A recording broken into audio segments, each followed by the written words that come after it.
Bienvenidos de vuelta al podcast de Café con Autores. Es un honor y un placer estar aquí nuevamente con todos ustedes. Yo soy Carla Nibs. Y yo soy Tero Molís. Gracias por acompañarnos en esta ocasión. Y hoy tenemos un invitado súper de lujo. Pero antes de eso, rápidamente para recordarles de qué se trata Café con Autores.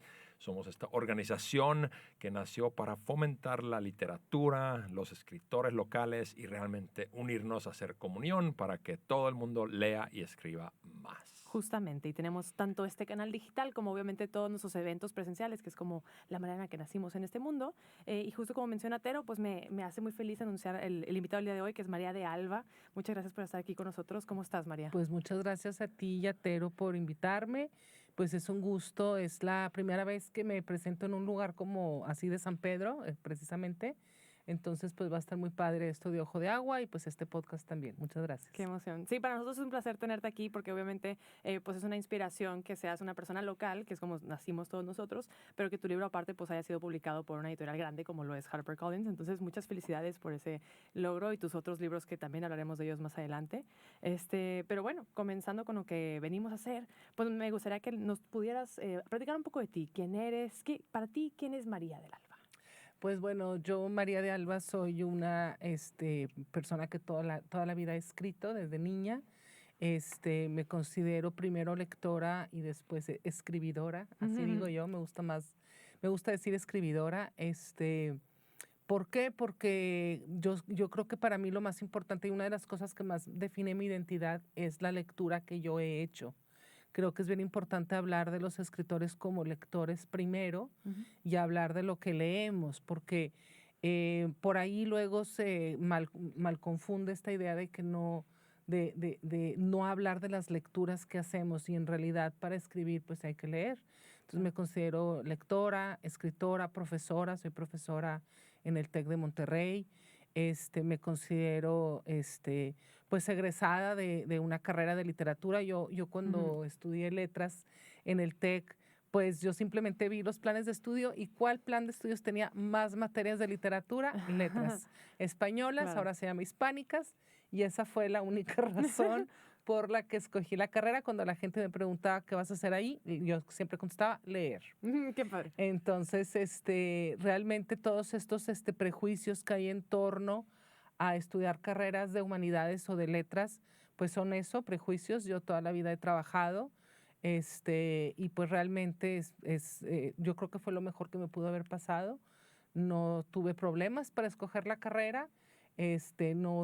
No llegué después a esto o sintiendo remordimiento porque, ay, fíjate que todos dijeron que te ibas a morir de hambre, Sí. sino es parte de mi identidad y estoy muy orgullosa. Y este año la carrera de letras en el TEC cumple 65 años. Qué padre, Wow, felicidades. wow. Entonces Y estamos de fiesta. qué emoción. Finalmente tenemos un autor de Sí. invitado que actualmente estudió lo que hace, El primer ¿verdad? autor que se estudió Así para es. eso, Es ¿no? que nos encanta porque realmente hay una gran variedad siempre de Sí. gente que pues, se pone a escribir y pueden ser De ingenieros o todo. dentistas. Sí, y hay de no, eso todo. no tiene nada que ver, sí. Sí. No, eso no digo, o sea, vaya, no es que tengas que estudiar tal cosa para escribir, pero pues en mi caso sí, y además siento que yo, o sea, vaya, yo lo que quiero decir y que creo que es importante es, nunca tuve ese remordimiento o esa cuestión de que, ay, no lo estudié, pero hubiera querido.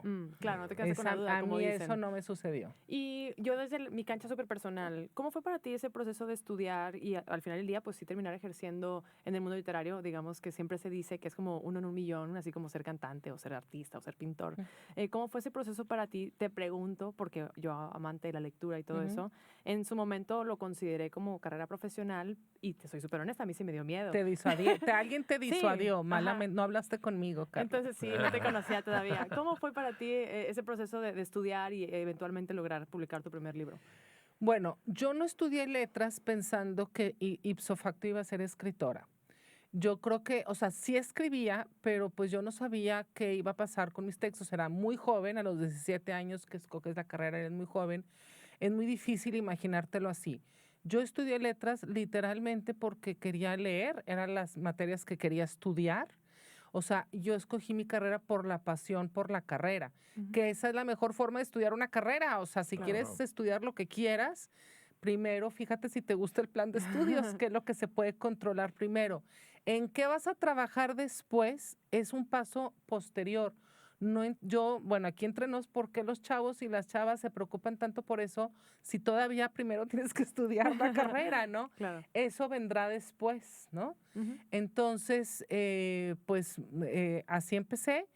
Durante la carrera escribí cuentos, ya había publicado algunos cuentos en periódicos y lo seguía haciendo.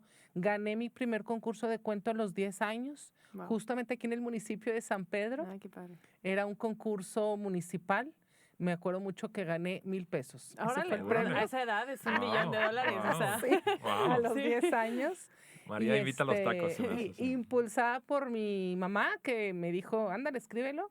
Y seguí publicando en el periódico de la escuela, luego en el TEC, por ejemplo, ya en el Porvenir y en el Norte en esa época publicaban cuentos, en los periódicos también de la institución. Y así fue como inicié. O sea, poco a poquito entré a talleres de creación literaria en el tecnológico y fuera del TEC. Había uno, por ejemplo, que auspiciaba la UDEM en una casa que estaba por Vasconcelos. Y ahí conocí a muchísima gente que hoy es muy conocida como David Toscana, Pedro de Isla, Hugo Valdés, Minerva Margarita Villarreal, Dulce María González. Son muchos escritores, Patricia Laurent Kulik, que son bastante conocidos y que se iniciaron en esos talleres. Wow. Ya los invitaremos. Y, Sí. y me queda muy claro, María, que obviamente pues, ha habido lector desde muy chiquita y has estado escribiendo todo tipo de cosas, pero ¿te acuerdas claramente qué fue lo que te impulsó a querer poner letras en papel? O sea, ¿qué te impulsó a querer escribir? ¿Te acuerdas de eso? Pues yo creo que fue la lectura. O sea, la lectura me hizo que yo también quisiera escribir.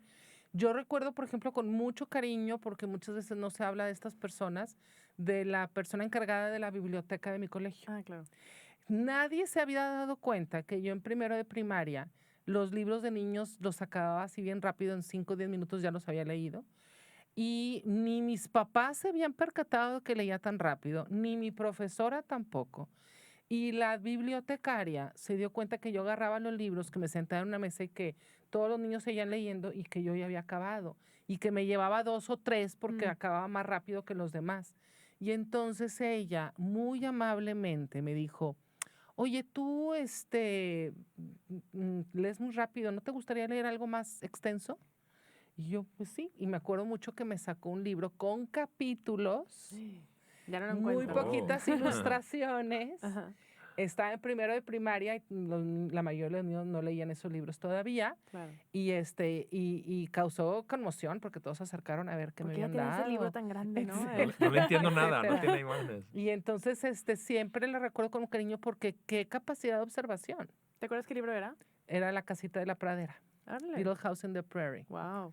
O sea, luego se convirtió en serie. Bueno, de hecho era serie.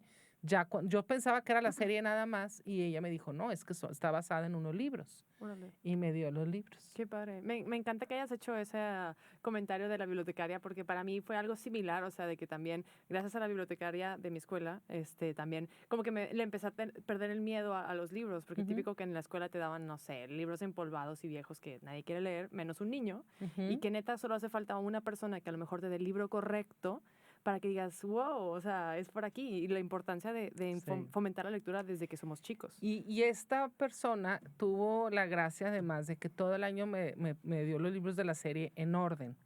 Y al final del año escolar ya estábamos en inventario, ya nadie podía sacar nada y ella me daba los libros como quiera. Era tu... Era mi Tu dealer. dealer, era mi dealer de libros. Sí. Qué Pues, padre. un aplauso y saludos a todos los Feliz- bibliotecarios, que cada día hay menos, las bibliotecas están desapareciendo al Sí. mundo, en algunos países por lo menos, pero Ahora solo qué tenemos bueno. iPads, ¿no? De que Sí, es sí. Qué triste. horror, qué horror. A mí el bibliotecario nomás me sacaba, cállate y fuera.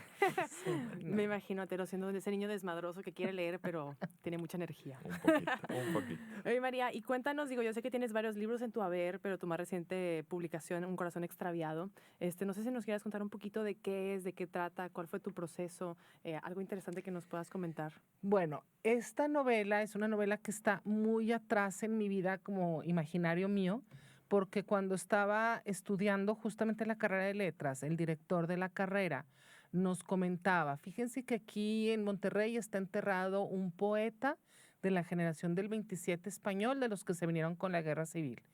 Y a mí se me decía, wow, o sea, un poeta que andaba ahí con Federico García Lorca y con Miguel Hernández, con el pintor Salvador Dalí, está enterrado en Monterrey.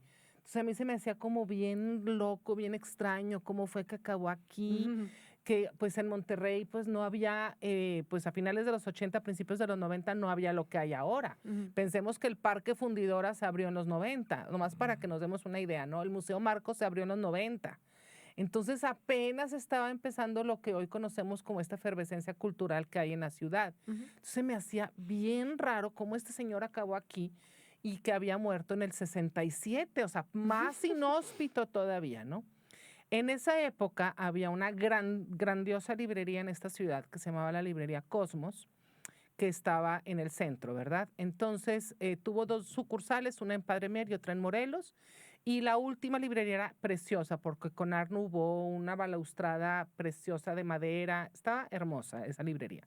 Y fue fundada por el exilio español en la ciudad. También aquí hubo exiliados.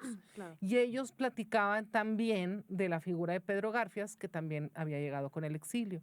Entonces era muy misterioso. Ellos decían que era como un fantasma, que porque al final de sus días había acabado viviendo en la librería. Entonces, eso como que estaba muy en mí y decidí investigar la vida de Pedro Garfias y cómo fue que acabó en Monterrey, Nuevo León. Entonces, es una historia que conecta España, porque finalmente él es español desde su infancia, todo su paso por el Madrid de los 20, los 30, de la Segunda República, una época con muchísima efervescencia cultural, muy interesante. O sea, Hemingway dice que París era una fiesta, pero yo creo que Madrid también. Y entonces había todos estos poetas y artistas, Luis Buñuel, bueno, muchísima gente valiosa, ¿no? Y entonces se conecta eso con luego el exilio, ¿no? Y por otra parte, la novela se titula Un corazón extraviado, porque al tiempo que estaba haciendo la investigación del poeta, ya cuando decidí escribir sobre esto, a mí me descubren una arritmia cardíaca que está conectada con mi infancia. Yo nací con el corazón del lado derecho, Órale. no de la Qué izquierda, loco. por está Oh. literalmente extraviado. Ajá. La gente cuando oye el título Un corazón extraviado piensa que es una historia de amor, Claro. pero no es de amor. Realmente está en un lugar equivocado. Yo tengo el corazón del lado derecho. Libro de Wow. cirugía. Ahí. Así nací. Wow. Y entonces me empecé a acordar de toda la infancia, porque yo tuve una infancia llena de cardiólogos, médicos, procedimientos. Todo el mundo pensaba que me iba a explotar ahí de repente Ya. todo. Y entonces empecé a hablar como de 2 cosas. El extravío del poeta, porque Pedro Garfias está extraviado de los anales de la historia, porque acabó enterrado aquí en Monterrey, Nuevo León, y a diferencia de todos los grandes artistas de su época, es bastante desconocido. Y el extravío de los cuerpos, que además me parece muy importante este tema para hablar de esto en estas épocas en las que estamos, porque vivimos en una sociedad que nos empuja mucho a las imágenes desde el Instagram. Ahorita estábamos hablando de las redes sociales antes de entrar al aire y nos damos cuenta de que hay como una exigencia social a verte de cierta forma, Claro. a ser de cierta forma, a no hablar de los problemas de salud, todo eso está como en el tabú, de eso no se habla, del secreto, etcétera. Yo nunca andaba por ahí, la verdad, diciéndole a la gente, es que tengo el corazón del otro lado. O sea, de repente a lo mejor lo contaba, pero era alguien conocido. Claro. O sea, Y pero, ahora un montón de extraños. un montón de extraños ahora lo sabrán. Pero creo que es importante quitar eso. ¿Y por qué no vas a hablar de eso? Claro. Si es algo que te está causando además un problema, es parte fundamental de tu vida, ¿no? Y entonces empecé a hablar de los extravíos en varios niveles que están dentro del texto. Qué interesante. Qué fuerte. Entonces, no solamente es un cuento histórico, hasta biográfico de cierta manera, pero también una reflexión de la situación actual, donde podemos espejarnos a nosotros mismos y ver dónde estamos fallando, ¿no? Un poco. Pues es una autoficción personal esta, y entonces van a caballo como las 2 historias. Sí predomina la historia de Pedro Garfias, pero está también la otra, y empieza a relacionarse, no que yo me relacione literalmente con él, físicamente con él, porque bueno, él murió en el 67, pero sí metafóricamente de lo que es por qué unos artistas logran la fama internacional y por qué otros no? La respuesta simple de que porque era malo es malísima respuesta, ¿verdad? ¿Por qué? Porque sabemos que siempre hay una cuestión que tiene que ver con la suerte, con que te pudiste conectarte con la persona adecuada, con el editor correcto, etcétera. Y entonces él, que pasa por una guerra donde fue además soldado, porque fue soldado republicano, literalmente se tiene que salir corriendo porque pues obviamente ganan los franquistas. Se cruza a una inhóspita Francia que lo recibe ahí en unas playas espantosas en el sur de Francia y empieza su pérdida. Ahí empieza su pérdida.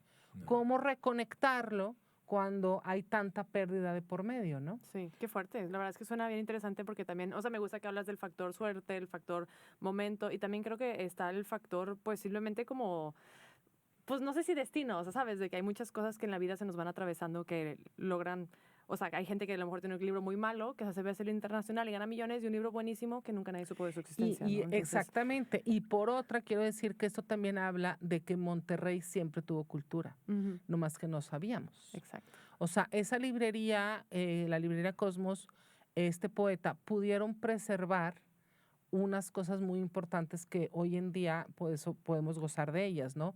Esta librería se funda en los 40 entre la fundación de la Universidad Autónoma de Nuevo León y la fundación del TEC. Creo que es una década clave para entender el desarrollo cultural de la ciudad.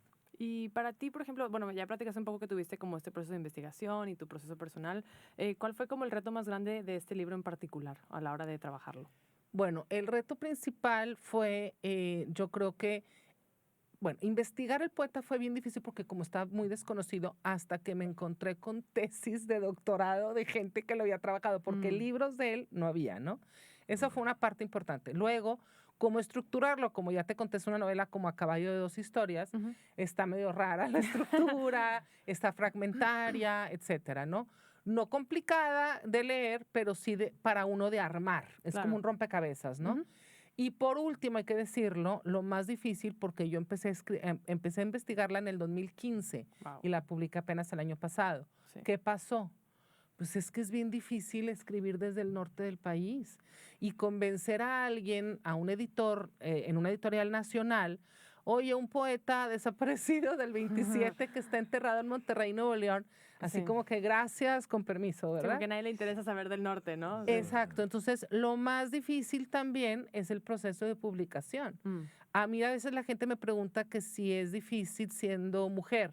Yo pienso que lo más difícil no es siendo mujer, es siendo del norte, de no estar en el centro del país, Qué ¿no? interesante. Pero también, por supuesto, que es posible y de mis 4 novelas, 3 las he publicado en editoriales nacionales, pero siempre ha sido una lucha. Claro. Sí, no, eso es definitivamente un reto por la misma percepción que hablas de la histórica, pues Monterrey no se ha visto como un centro cultural necesariamente en el mundo, digamos, en los ojos de la ciudad capital o otros países.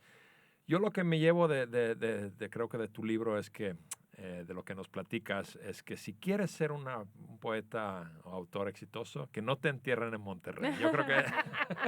Porque desaparece si nadie se ya entera. es otra época ahora, ¿no? Pero ciertamente él sí tuvo mala suerte, también tomó malas decisiones. Algunas personas me preguntan por su alcoholismo, porque fue alcohólico. Y yo lo que comento es, pues, alcohólicos autores, es que hay muchísimos, ¿verdad? Empezando con Hemingway, que fue premio Nobel. O sea, no necesariamente va por ahí. Sí creo que está mal entendido el alcoholismo, hay que entender que es una enfermedad, pero yo siento más bien que la pérdida de él empieza el día que se tiene que salir de España. Claro, de su red de confort, digamos, de su círculo social, de donde tenía apoyo, donde tenía canales establecidos. Es muy difícil, digo, yo también como una persona que ha cambiado de continente muchas veces y he reiniciado la vida, pues es un aprendizaje muy duro darte cuenta que no tienes a nada, nadie, nada. O sea, estás solo y tienes que armarlo todo. Y es un reto, es un reto. Sin duda. Qué fuerte. Muy padre, muy padre. Qué bien. Y bueno, un consejito. Sí, ¿qué consejo tú le darías, María, a alguien que quiere escribir o ya escribe? Si tuvieras que dar solo un consejo, pueden ser 2. Tu mejor consejo. Tu mejor consejo para un autor, ¿cuál sería? Bueno, yo creo que lo principal es leer y sobre todo leer cosas que puedan estar en relación a lo que a ti te interesa escribir. Pero hay que decir que también hay que leer cosas que no necesariamente. Por ejemplo, yo no soy muy de escribir cosas de detectives, por decirte algo, o así de Agatha Christie. Ajá, de ese estilo. Sin embargo, las estrategias narrativas de autores de ese estilo te ayudan porque son muy buenos para crear el suspenso. Entonces, aunque no escribas de misterio, el suspenso es importante para que tu lector lea. Entonces, hay que leer. Eso sería lo básico. Y lo segundo, yo creo que esto también es importante. Ser humilde y que otras personas opinen de tu texto. Claro. Personas en las que confíes que dan una buena opinión porque son lectores, etcétera, ¿no?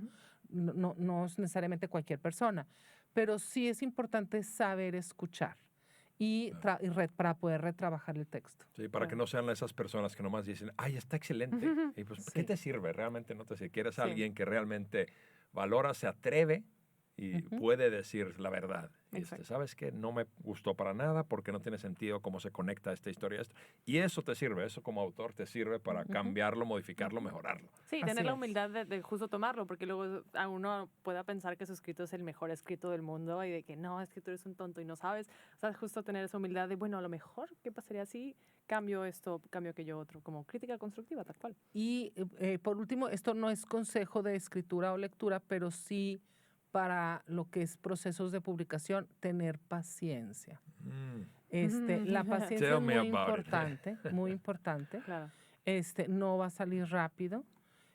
Yo aconsejaría sobre todo tener paciencia para lograr una publicación que tenga más repercusión, para que pueda ser leída por más gente, que pueda estar en concursos, o sea, todas estas cosas que pues da el mundo editorial, pero es difícil el acceso. Por eso digo que la paciencia es importante. Sí, qué padre, me gusta. Calidad por sobre cantidad y no desesperar.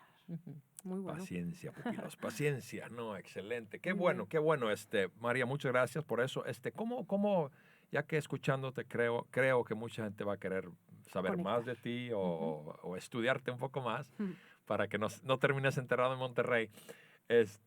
¿Cómo te podemos encontrar en las redes sociales? En mis redes, bueno, Instagram, que es donde más tengo cuestiones de este tipo, es @María de Alba Levi, de Alba con B chica, Levi con B chica Y. Y en Twitter es exactamente igual, María de Alba Levi, y Facebook María de Alba. Perfecto, pues ahí ya saben, pueden seguirla, pueden buscarla. De todos modos, María nos va a estar acompañando este 1 de marzo en el evento que tenemos en Ojo de Agua y ahí también la pueden encontrar mediante nuestras propias redes sociales, que es Café con Autores. Y también, pues vamos a recordarles un poco, además de que pueden conocer grandes autores como María, en todos los eventos siempre hay autores para acercarse, comunicar y tener esa conectividad entre nosotros mismos que escribimos y leemos. Entonces, pues invitarlos también a los eventos que tenemos en San Pedro de Pinta y las demás dinámicas que siempre anunciamos en nuestro Instagram. Sí, es muy padre. Esos eventos vengan porque literalmente este proyecto se llama Café con Autores, porque la idea es que vengas a tomarte un café con autores y que eso pues puedas preguntarle a María o cualquier persona, ¿cómo le haces? ¿Cómo te inspiraste? ¿Cuál es tu secreto? Te levantas a las 5 de la mañana, como dice Elon Musk, que hay que hacer. O sea, son cosas muy, muy padres. Yo creo que detonan mucho esa inspiración de querer leer más, de querer escribir y compartir cosas. Y eso es muy, muy padre. Justamente. Pues la verdad, muchas gracias María por este tiempo, por esto todo. Digo, obviamente nos vemos en marzo en el evento y espero que todos vengan a acercarse a ti, a que les firmes sus libros, te compren. Pero la verdad, muchas gracias por este tiempo. Creo que tu perspectiva de las cosas es muy nutritiva por toda la carrera que tienes. Entonces, pues muy agradecida porque hayas compartido con nosotros. Gracias, Carla Tero. Pues excelente. Tú muy padre. Un honor. Aquí la mini reunión de Autores Page. Amén. Voy a regresar a San Pedro porque les digo que mi primer concurso fue en San Pedro. Sí, uno siempre vuelve al origen. Así es. Así es. Va a ser un gusto tenerte. Entonces, amigos, síganos en las redes. Nos vemos en Ojo de Agua el miércoles 1 de marzo a las 7 de la noche. Ahí estaremos con María y con otros muchos autores locales que vamos a ir presentando en estos días. Pero gracias, María. Gracias, Carla. Gracias, Tero. Y nos vemos pronto. Chao. Gracias.